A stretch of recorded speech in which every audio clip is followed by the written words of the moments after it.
갈보리산, 우리 모든 문제가 끝난 사실 어마어마한 응답의 현장이죠. 우리 여기서 우리는 하나님께서 우리에게 약속하신 모든 것이 성취됐습니다. 그렇죠. 그래서요, 우리가 이 응답 가지고 좀 확인해야 될 게 있습니다. 제가 요새 요새 온라인으로 기도 모임 하고 있는데 제가 이제 정해놓은 게 딱 30분입니다. 9시서부터 시작해서 딱 9시 반에 끝나는 건데 제가 30분 동안에 이제 메시지를 이렇게 하는 거를 해보니까 절대 딴소리 하면 안 되더라고요. 정말 딱 메시지 가지고 집중력 있게 딱 얘기를 해야 돼서 이게 이 정도 느낌이구나. 이게 제가 30분이라는 느낌을 정말 알았는데 그런 거 보면은 정말 유 목사님이 뭐 산업선교나 강사다리에서 15분 만에 이렇게 하시는 거는 상당히 의미가 있다 이런 생각이 참 많이 들고요. 또 그런 것들을 그렇게 할 때는 정말 좀 뭐랄까요, 여기 우리 다락방 멤버들에 대한 또 우리 멤버들을 통해서 하나님이 역사하시는 것에 대한 믿음이 확실히 있으시구나, 기도를 많이 하시기 때문이구나 이런 생각이 참 많이 들었습니다. 그래서 저도 그런 믿음을 좀 회복해 봐야 되겠다 이런 생각이 좀 들었습니다. 아무튼 자, 우리가 갈보리산에서 받은 응답 이걸 생각하면요, 우리 세상에 살다 보면 있잖아요, 생각지도 못한 어려움 겪는 사람들 많이 있습니다. 그렇죠.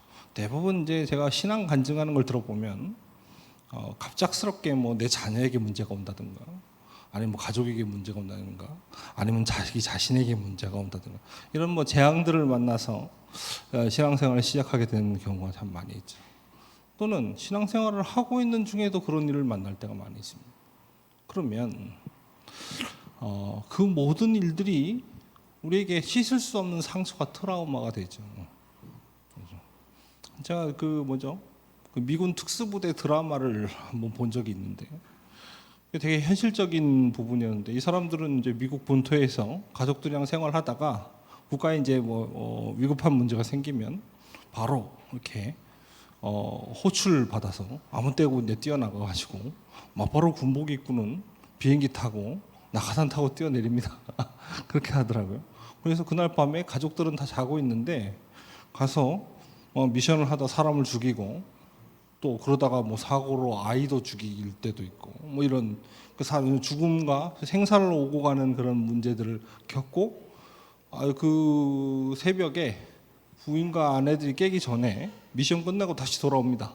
밤에 나갔다. 이런 생활을 반복하는 거죠.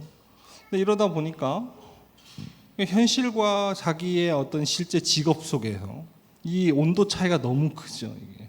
그런 데서 오는 트라우마, 정신적인 문제 뭐 이런 것들이 많이 PTSD라고 그러죠. 또 참전 군인에게서 많이 그런 부분들을 볼 수 있는데, 그런 문제들이 아마 이제 날이 가면 갈수록 더 심해질 겁니다. 이게 잊혀지지를 않죠. 한 가지로만 해결할 수 있습니다. 그게 바로 복음입니다. 그렇죠. 우리 과거의 모든 것은 오직 복음과 말씀으로만 치유됩니다. 그렇죠. 그리스도께서 갈보리의 응답을 주셨다는 것은 사실상 모든 것을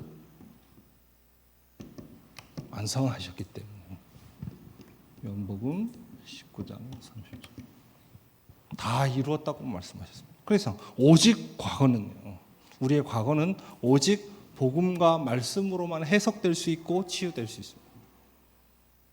자, 여기서 여러분이 딱 발견돼야 돼요.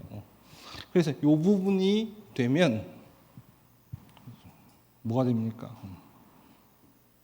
나의 영적 상태가 바뀝니다. 그렇죠. 나의 영적 상태가 바뀌어요. 그리고는 이 영적 상태는 내가 있는 현장에 나아져. 내가 있는 현장의 영적 분위기를 바꿉니다.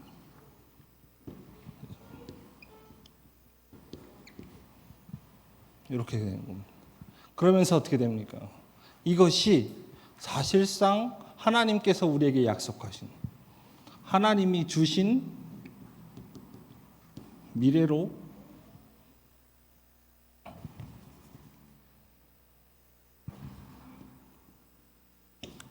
이끌어가는 겁니다.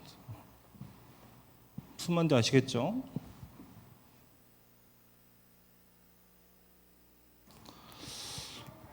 이 갈보리 산에서 예수님께서 모든 것을 다 이루었다고 하신 말씀은 이 의미가 있는 겁니다. 그래서 우리가 조금만 복음 바르게 붙잡고 우리 과거의 문제를 들여다보면 한 가지로 귀결돼요. 예수님께서 우리에게 이 갈보리의 응답을 주시려고 나에게 이 과거를 허락하셨구나. 그리 발판되는 겁니다. 그렇죠. 그게 깨달아지면 우리는 우리의 영적 상태는 살아나게 되어 있습니다. 무슨 말입니까? 우리 안에 있는 불신앙이 다 무너지는 겁니다.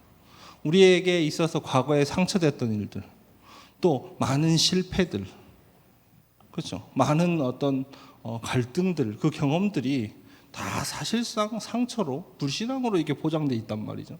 상처로 포장된 불신앙이죠. 근데 그게 치유되기 시작하는 겁니다. 그럼 우리 영적 상태는 살아나고 그것은 우리 현장의 영적 분위기를 바꾸게 됩니다. 그렇죠? 그래서 현장 살리는 겁니다. 그 흐름을 타고 오늘 하나님이 내게 주시는 이 응답, 이 흐름을 타고 완성된 복음을 누리는 현실이라는 응답을 타고 사실상 미래로 가는 겁니다. 하나님이 준비하신 미래. 분명하게 붙잡아야 되겠습니다. 그렇게 237 시대는 시작된 겁니다. 자, 하나님께서는 갈보리산 언약으로 모든 것을 완성시키셨죠. 그래서 우리가 이미 받은 것을 얼마나 누리고 있는가를 확인해야 됩니다. 얼마나 누릴 것인가. 그 정도를 확인해야 되는 거죠. 그렇죠? 그리고 우리는 그것으로 증인되는 거예요. 자, 본론을 보면요. 이게 사실 부교육자 수련회 때 유 목사님이 하신 강의입니다. 강의 중에 한 번 강의하셨을 때 총 10강을 하셨는데 그중 5강이 이제 요약되어 있는 거죠. 자, 그러면 우리가 가장 먼저 확인해야 될 게 뭡니까? 복음 누림의 정도입니다.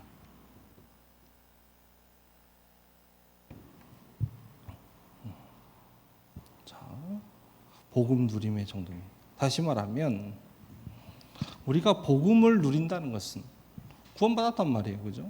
구원 받았는데 그럼 결국 남은 건 뭐냐? 우리가 복음을 얼만큼 누리냐의 문제가 되겠죠. 그런데 그래서 가장 먼저 확인해야 될 것은 동기입니다. 동기부터 치유받아야 돼요. 뭘 말입니까? 우리가 복음을 받을 때 있잖아요. 이거 때문에 받았다. 그렇게 해서 시작됐을 수 있습니다. 그러나 그것이 우리의 이유가 되지는 못합니다. 내가 병에 걸렸어요. 병을 낫게 해주시면 나는 신앙생활 하겠다. 김영호라는 배우가 암에 걸렸더라고요.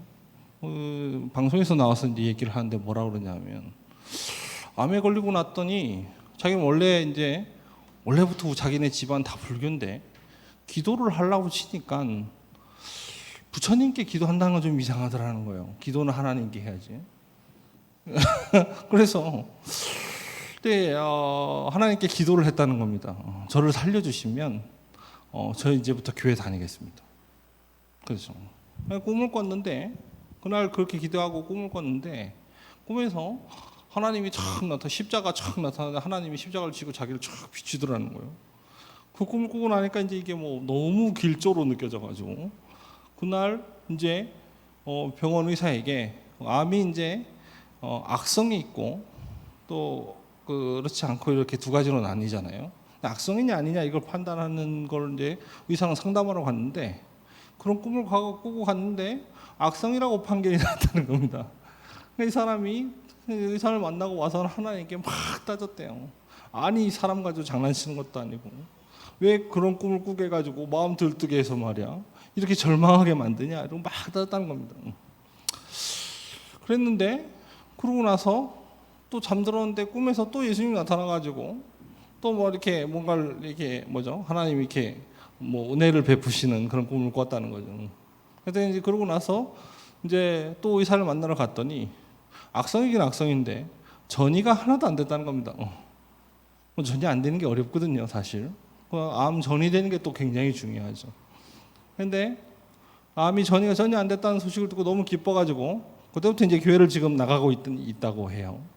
그래서 이제 뭐 이렇게 모자도 쓰고 마스크도 쓰고 선글라스 끼고 그러고 뒤에 앉아 있기 때문에 자기가 교회 가는데 그 교회 사람들은 자기인지 아무도 모른다는 거죠.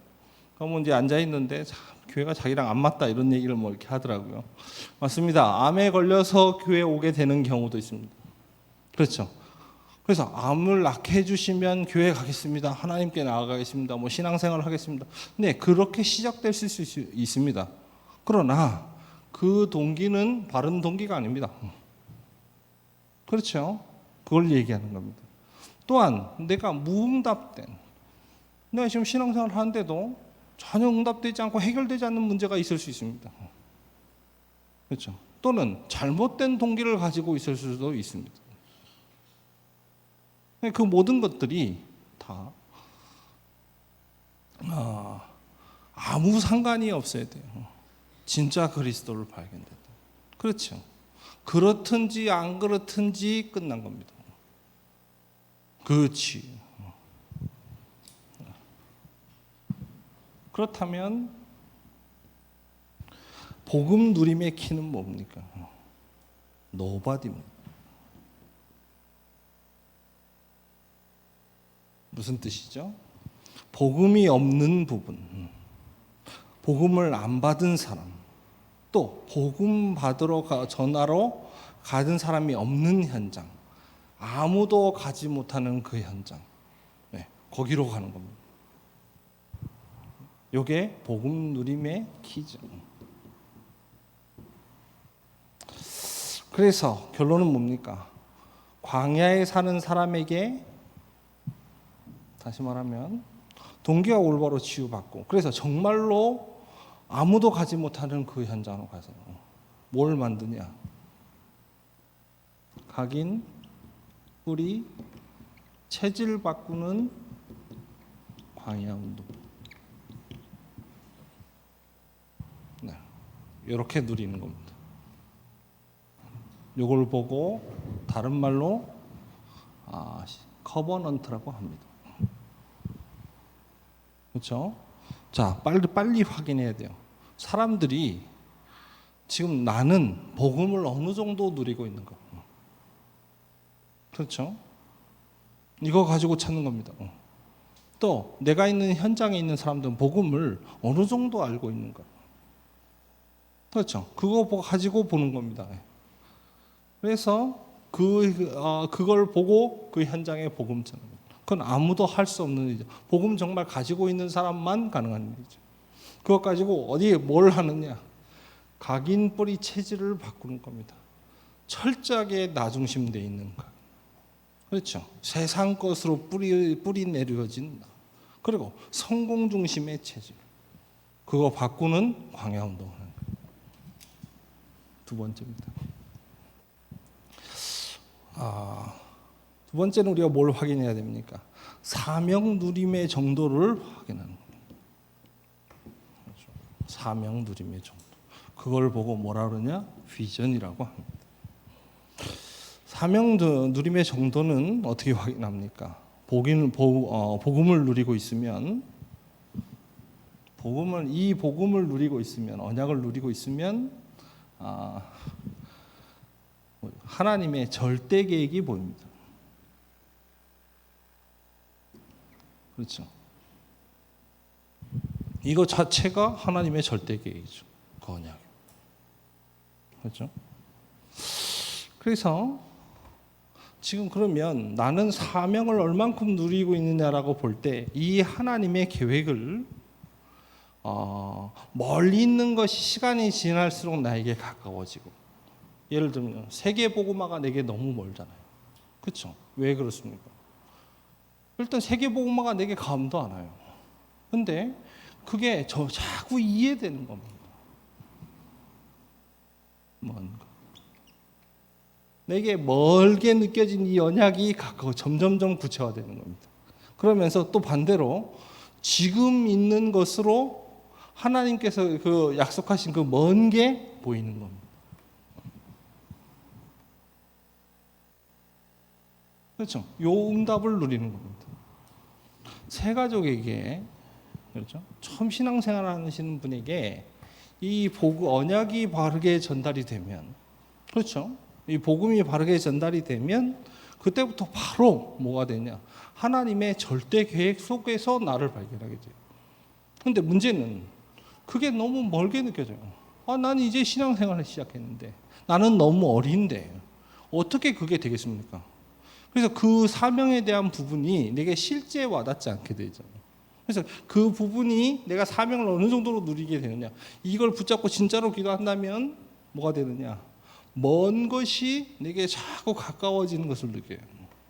멀게 느껴진 그것이, 이게 진짜 이게 정말 필요한 것이고 되는 것이구나, 그리고 진짜로 이렇게 되어 왔구나, 이런 부분들이 보여요. 그러면서 어떻게 됩니까? 그렇다면 가까운 것으로 먼 것이 보인다는 건 나를 통해 하나님이 이루실 세계복음화의 흐름이 생겨요. 그렇죠? 사명이 이렇게 확인되는 겁니다. 그래서 아무도 돌아보지 않고, 그죠? 다 가지 않는 개인과 교회와 현장. 그죠? 또 아무도 나서 제가 뭐죠? 해결할 수 없는 교회 안의 문제들, 그 헌신. 그리고 현장에 답을 줍니다. 현장을 답을 주게 돼요. 이 사명 바르게 누리게 돼요. 그걸 보고 노웨이라고 합니다.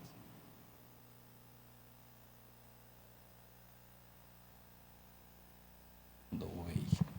그렇죠? 그래서 모든 것 잃어버린 것, 결국 내 삶의 언약의 여정을 회복하게 됩니다. 나는 이렇게 가게 되겠구나. 세계복음화가 하나님이 내게 약속하신 것이 저곳인데, 나는 이 방법으로 이렇게 가게 되겠구나. 그렇죠? 자, 세계복음화라는 언약이 요셉에게 전달됐어요. 그렇죠? 그랬더니 요셉이 꿈을 꾼 겁니다. 더 구체적으로요. 뭡니까? 해와 달과 별들이 내게 절하는 거예요. 그렇죠? 이 꿈을 통해서 뭐가 됩니까? 멀게 있는 것이 가까워졌다는 의미예요. 그 꿈을 꿨다는 것이 내게 더 현실적으로. 그렇죠? 내가 그런 어떤 인물이 되겠구나, 이런 의미가 되겠죠.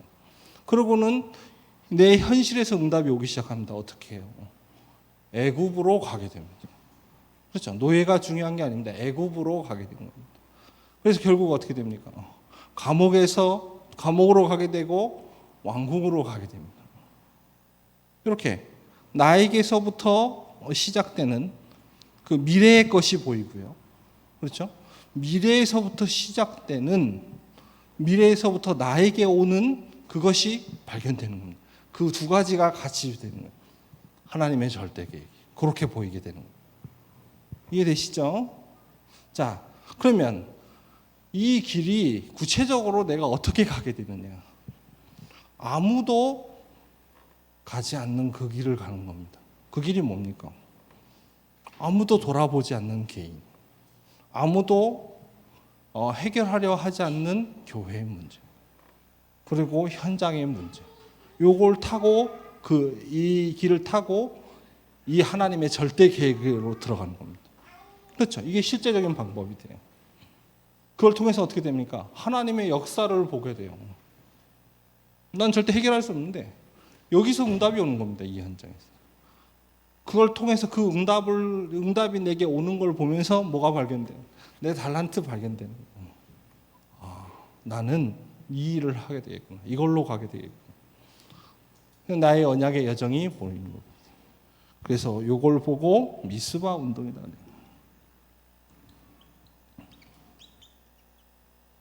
그렇죠?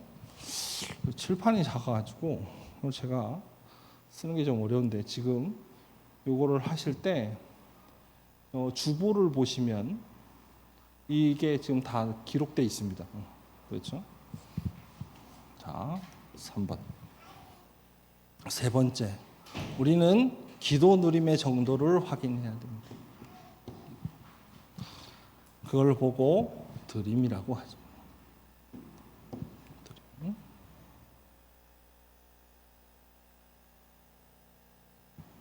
그래서 드림의 기준이 뭐라고 그러셨냐? 24라고 항상 강조하셨죠. 그죠? 우리가 24 되는 기도. 그렇다면 우리가 정도라고 할 때 먼저 기도를 확인해야 될 부분이 뭡니까? 내가 아침마다 뭘 하는가 생각해 봐야 돼요. 내가 아침마다 기도할 수 있는가? 또 내가 저녁에 언약을 붙잡고 깊은 치유의 시간을 누릴 수 있는 거. 이걸 보고 나의 기도를 확인하는 거예요. 그래서 그 말씀으로 이루어진 깊은 기도 속에서 내가 24가 지속되는 거예요. 그래서 이렇게 24까지 가면 나는 기도의 모든 것을 누리고 있다 이렇게 볼 수 있는 거죠. 그래서요, 이걸 가지고 어디로 들어가느냐? 노타임으로 들어가는 겁니다. 노타임이란 무슨 말입니까? 24, 25 영혼의 기도입니다. 간단하게 설명하면요, 뭐죠? 내가 어디에 있든지, 어떤 문제에 있든지, 어떤 갈등 속에 있든지 상관없습니다. 어디서든지 응답받게 됩니다. 그래서 기도를 24 누린다. 그러면 모든 것에 응답받아. 결국 어떻게 됩니까? 다른 사람들과 렘넌트를 살리는 도단선 운동이 시작되는 거예요.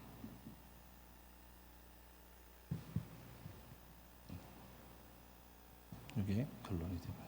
네 번째입니다. 자, 우리는 말씀 누림의 정도를 확인해야 되겠습니다. 말씀 중 나는 얼마나 말씀을 누리고 있는가? 요걸 보고 이미지라고 합니다. 이미지. 그렇죠? 그래서요. 자, 내가 말씀을 어느 정도 누리고 있느냐의 기준이 뭐냐? 말씀 성취를 보는 겁니다.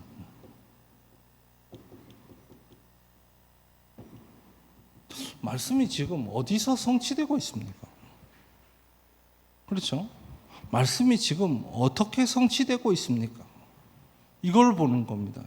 그거를 볼 수 있고 그곳에 방향을 맞출 수 있다. 그렇다면 나는 말씀 바로 누리고 있는 겁니다. 무슨 말인지 아시겠죠?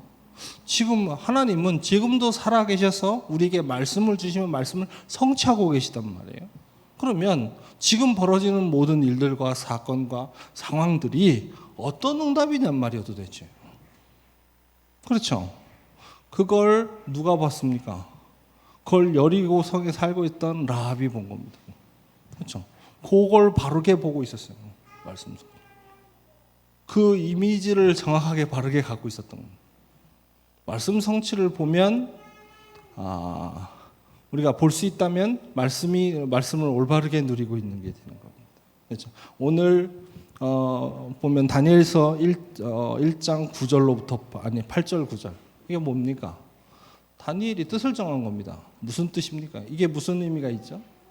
이유를 알고 있었다는 뜻이에요. 말씀 성취를 바로 보려면 이유가 발라야 돼요. 그렇죠. 왜 이스라엘이 포로로 끌려와서 여기까지 올 수밖에 없었는가? 이걸 바로 보고 있었던 겁니다. 그리고 다니엘서 6장 10절 뭡니까?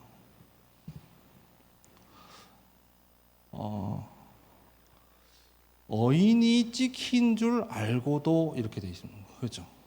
굉장하죠. 지금 내가 가는 그 길이 죽는 길이라는 것을 알고도 그런 의미입니다. 그런데 그걸 넘어서서 뭐라고 얘기합니까? 그럼에도 불구하고 내가 전에 행하던 대로 이렇게 돼 있습니다. 그렇죠? 죽는 길인 줄 아는데 그거 내가 전에 행하던 대로. 더 충격적인 건 그 뒤에 뭐라고 써 있습니까? 감사함으로 기도했다 이렇게 돼 있습니다. 끝났죠.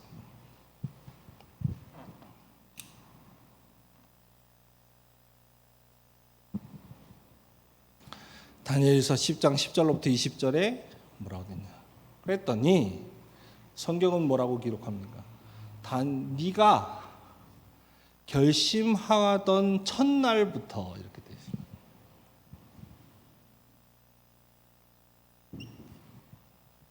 그렇죠. 하나님의 절대 계획을 알고 결단 딱 한 겁니다. 첫날부터 사실상 말씀 성취는 계속되고 있었던 거예요. 그렇죠. 올바른 의미죠. 요걸 보고 말씀을 바르게 누린다고 보는 기준이 되죠. 두 번째입니다. 그러면 어디서나 증인이 되는 겁니다. 그걸 보고 no where라고 합니다. 어디서든지 4명의 왕 앞에서도 또 왕궁에서도 그렇습니다. 어디서든지 증인이 되는 겁니다. 그래서 결국 어떻게 됩니까? 마침내 시대와 후대를 살리는 파수꾼 운동이 일어납니다.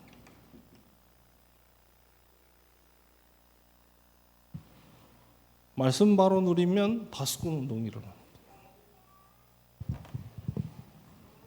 다섯 번째입니다. 그래서 다섯 번째 뭡니까? 그러면 나는 전도를 어느 정도 누리고 있습니까? 자, 오늘 메시지는요, 여러분, 좀 뭐랄까요? 텍스트북으로 가지고 있어야 돼요. 이게 나의 지금 나를 확인하는 기준이 되고요. 또 현장을 보는 기준이 되고요. 또 제자를 키우는 기준 됩니다. 그렇죠? 그리스도께서 우리에게 모든 것을 끝내셨다는 말은 하나님이 우리에게 CVDIP를 주셨다는 얘기가 돼요. 그렇죠? 모든 것을 끝내셨다는 말은 CVDIP를 하나님이 우리에게 주신 거예요. 그게 갈보리산 응답입니다.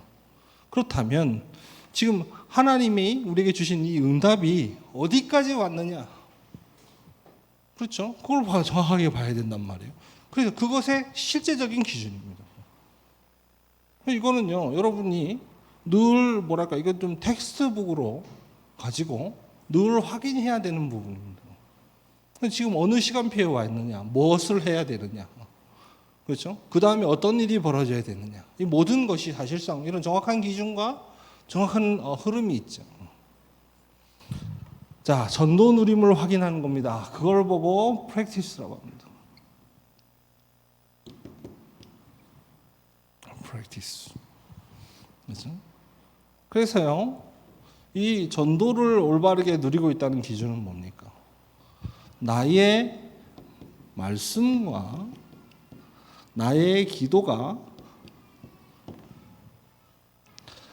237 작품화되어 있는 겁니다. 그렇죠?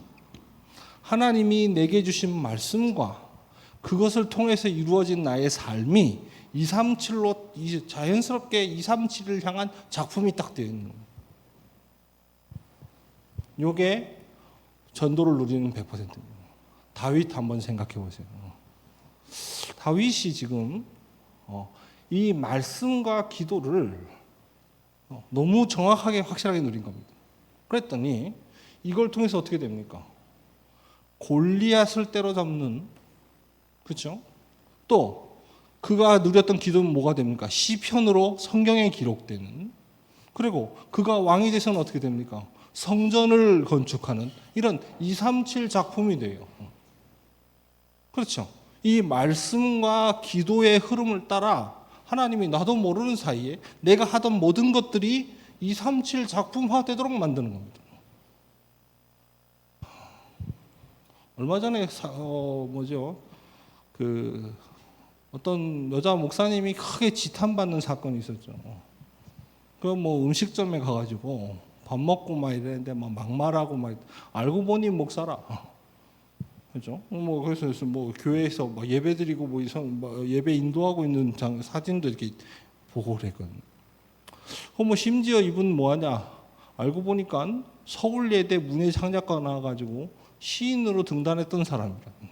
그런데 이제 목사는 나중에 된 거예요. 시도 쓰고.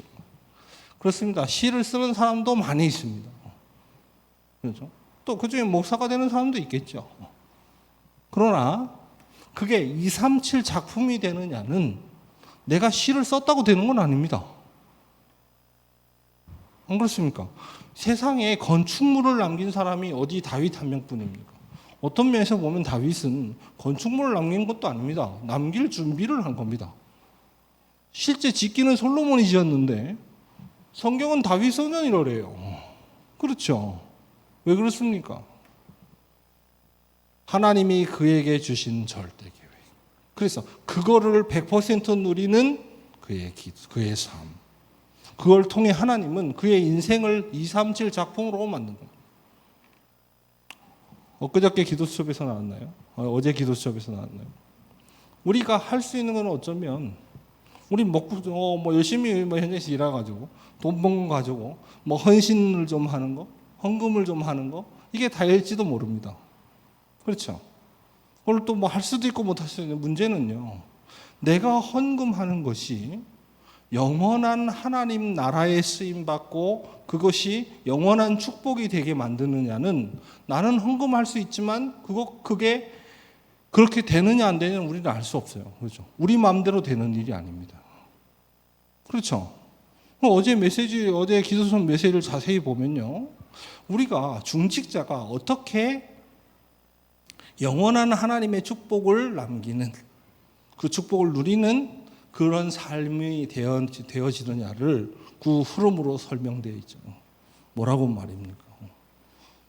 내가 237 살릴 중직자가 맞다면 하나님은 하나님의 음성을 내가 드리는 예배를 통해 주실 것입니다. 그렇죠. 그 믿음으로 뭐가 살아납니까? 예배가 살아나는 겁니다.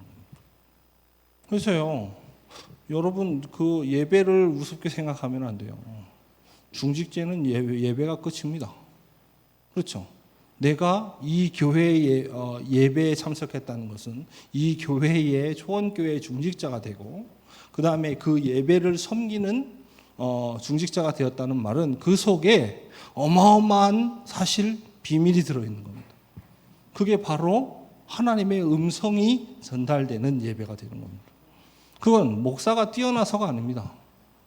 전 여기서요, 교회 회복이라는 언약이 이 속에 있다고 봅니다. 미자립 교회의 문제가 뭐겠습니까? 예배 참석하는데 은혜가 안 되는 겁니다. 그렇죠. 사람들 쳐다봐도 다 은혜 안 되는 겁니다. 그렇죠. 내 인생을 봐도 은혜가 안 되는 겁니다. 그러는 사이에 오래 교회 다니다 보니 중직자가 되어 있는 거죠. 그렇습니다. 건물이 미자립이라는 뜻이 아닙니다. 경제의 미자립 이 얘기 아닙니다. 내가 미자립. 그렇죠. 그래서요, 내가 가는 곳에 하나님은 하나님의 종을 통해 하나님의 음성을 주실 것이라는 확실한 언약을 붙잡아야 돼요. 그거 가지고 다 살리는 겁니다. 그러면 나는 너무 바빠가지고 어떤 면에서 보면 예배도 다 참석 못하고 집회나 훈련도 다 못 받고 이런 상황이라 할지라도 있잖아요. 나는 내가 할 수 있는 거는 은혜 받고 헌금 좀 내놓은 건데, 그렇죠? 뭐 많이 내놨는지 뭐 적게 내놨는지 모르겠어. 어쨌든 헌금 좀 내놓은 건데 그거 가지고 하나님은 이 시대를 바꾸시는 겁니다. 증거만이 있습니다. 저는 한국사 이거 연구하시는 분들, 우리나라가 지금 전 세계에 많은 주목을 끌고 있잖아요. 이번에 G7에도 뭐 치료대 받고 뭐 이래서 그 국격이 올라갔다는 실제적인 증거들이 정말 많이 있습니다. 그런데 문제는 뭐냐면, 그래서 우리나라를 보면서 많은 어떤 개발도상국들, 신흥 국가들이 우리나라를 벤치마킹 하려고 많이 합니다. 어떻게 우리나라가 이 짧은 시기에, 그렇죠? 나라를 빼앗기고 얼마 안 돼서 큰 전쟁 터지려고 완전 초토화된 뭐 자원도 없고 아무것도 없는 이 나라가 어떻게 이 짧은 시기에 이렇게 올라올 수 있었는가? 아무리 역사 뒤져봐도 많은 이유를 찾겠지만 그건 진실 아닙니다. 거기에는 하나님의 선교사들을 통해 우리나라에 전달하신 복음이 있었기 때문입니다. 그렇죠. 그거 뭘 이해 못하면, 아니 우리나라에 와서 선교했던 그 후손들도 우리나라가 왜 이렇게 됐는지 모르더라고요. 제가 그 사람들 간증 들어봤거든요. 뭐 유진 선교사 뭐 이런 분들의 뭐 4대째 후손, 5대째 후손들 지금 우리나라 들어와서 뭐 의사가 되어 있기도 하고, 또 뭐 변호사 자격증 따고 국제 변호사 자격증 따고 우리나라 뭐 로펌으로 들어와 있기도 하고, 심지어 그거 뭐죠? 뭡니까? 법학대학원 교수님인데 거기서 시험 보잖아요. 그 법학대학원 교수로도 있고요. 뭐 이런데 몰라요 이 사람들. 깜짝 놀랐어요. 그 사람들 간증 듣고 깜짝 놀랐는데, 교회에서 간증하는 거 들었는데 깜짝 놀랐어요. 그랬는데 그 정도로 모릅니다. 그러나 이유는 사실 딴 데 있습니다. 진짜 우리나라 복음 들어왔기 때문에. 이 복음 들어온 이 선교사들 통해서 들어온 이 복음이 이 뭐랄까 가장 핍박받고 어려운, 다시 말하면 노바디의 현장, 노웨이의 현장, 노타임의 현장, 노웨어의 현장, 이 현장 가운데 있는 데 들어간 겁니다, 이 복음이. 그래서요, 전 진짜 그 다큐멘터리 보고 깜짝 놀랐다니까요. 저희가 우리 그 랩런트들한테 꼭 보여주고 싶은데, 정말 우리나라에서 가장 낮은 직업 뭡니까? 가장 농민 아래에 있는 직업 중에 대표적인 게 그 축산업, 그 도축하는 일을 하는 사람이 있어요. 백정이라고 하잖아요, 그죠? 근데 이 백정의 아들이 전염병 걸려서 백정의 아들이 있었는데 이 아버지가 전염병 걸려 죽어가고 있었어요. 위에 농민들이나 일반 시민들도 뭐 도움을 못 받고 있는 와중인데, 천민이었던 백정인 아버지가 누가 도움을 주겠습니까? 요때 이 아이가 선교사를 찾아간 겁니다. 아버지를 살려달라고 매달린 거예요. 이 선교사가 아버지를 도와줍니다. 그랬더니 이 아버지가 고쳐졌어요. 그래가지고 이 아버지가 그러고는 이제 복음을 받은 겁니다. 그래서 이 아버지가 이 아들을 이 선교사에게 제발 공부를 시켜요. 당신이 가르쳐준 이 복음이 사실이라면 사실상 모든 인간은 하나님 앞에 평등한 거 아니냐. 그렇다면 내 아이가 공부를 할 수 있도록 해달라, 이렇게 한 겁니다. 이래가지고 이 아이가 의대에 청소하는 일부터 시작합니다. 공부 쭉 다 하고요. 이래가지고 우리나라 최초의 외과 의사가 됩니다. 그래서 그 사람이 그 이후에 일제시대 때 어떻게 했는가. 네, 만주로 넘어가서 독립군들 치료하고 임시정부 세우고, 그 다음에 우리나라 다시 들어와서 병원 세우고 학교 세우고 했던 모든 일들이 이 사람들 통해서 이루어져요. 굉장하죠. 왜 우리나라에 미션 스쿨이 많고 대학들이 다 미션 스쿨이고 왜 그렇게 됐겠습니까?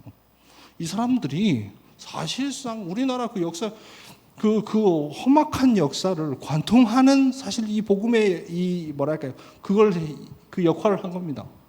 그 장로가 했다는 거예요. 그래서 그 백정이었던 아버지는 우리나라 최초 장로 됐습니다.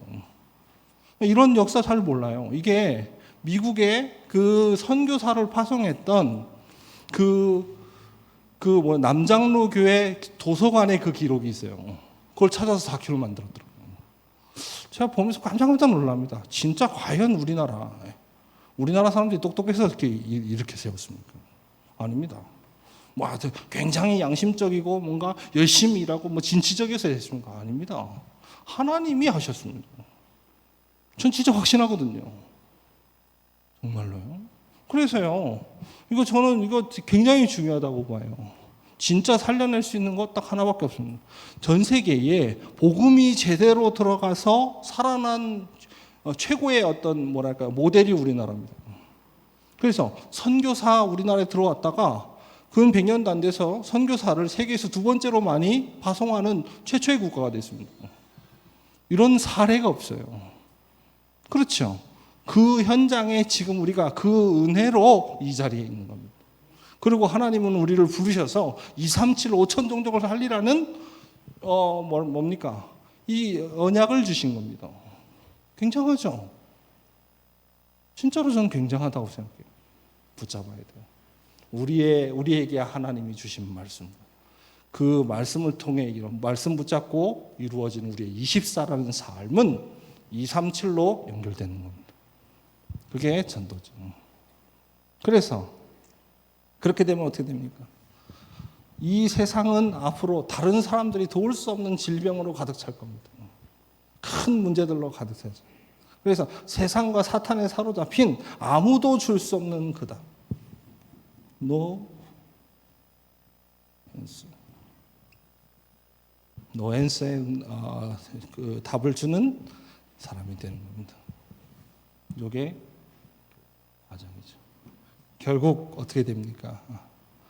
마침내 성전운동, 선전, 재건운동을 통해서 어떻게 돼요? 교회가 회복되는 겁니다. 네, 우리 중직자들은, 우리 중직자 산업인들은 교회 회복을 통해 세계복음화하는 겁니다. 그렇죠? 이 과정을 통해서 세계복음화되는 결론입니다. 결론 뭐죠? 설명 다 했죠. 그렇습니다.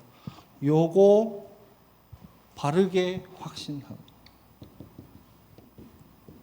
누리면 됩니다. 네. 긴 얘기가 필요 없다고 생각합니다. 우리가 구원받았다는 것은 우리 과거 모든 것이 사실상 큰 은혜였다는 사실을 볼 수 있는, 회복할 수 있는 유일한 길이죠. 또 하나님이 우리 인생 속에 숨겨놓은 하나님의 절대 계획을 찾을 수 있는 유일한 길입니다. 그 응답을 우리에게 주신 거죠. 우리의 걸어온 30년 어떻게 해석하면 됩니까? 갈보리에서 완성된 겁니다. 그렇죠? 그래서 요거 확인하고 누리시면 되겠습니다. 237, 5천 종족을 살리는, 미자립교회 90%를 살리는 증인 되시는 우리 조원교회 성도님들 다 되시길 축원합니다. 기도하겠습니다. 은혜가 많으신 하나님 참으로 감사를 드립니다. 주께서 우리에게 주신 이 언약의 말씀이 우리의 삶이 되게 하시고, 또 우리의 삶은 하나님이 가장 원하시는, 하나님의 가장 아름다운 작품이 되게 하여 주옵소서. 이제는 우리를 구원하신 우리 주 예수 그리스도의 은혜와 성부 하나님의 놀라우신 사랑하심과 성령 하나님의 역사하심이 오늘 갈보리산에 주신 그 언약을 우리 인생의 최고의 응답으로 붙잡고 돌아가는 주님께 모든 성도들 머리 위에 이제로부터 영원까지 항상 함께 계실지어다. 아멘.